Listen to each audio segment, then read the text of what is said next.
Informasi sementara yang kami terima dari aparat kepolisian dari Satuan Lalu Lintas Polres Musirawas Utara, ada 4 orang yang dilarikan ke rumah sakit RSUD Rupit akibat dari kecelakaan ini, akibat dari tabrakan ini. 4 orang tersebut masih mendapatkan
tolong masyarakat Kota Pemeri.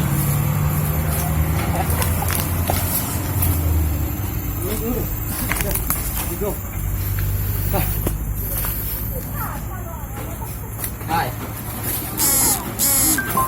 Ajar.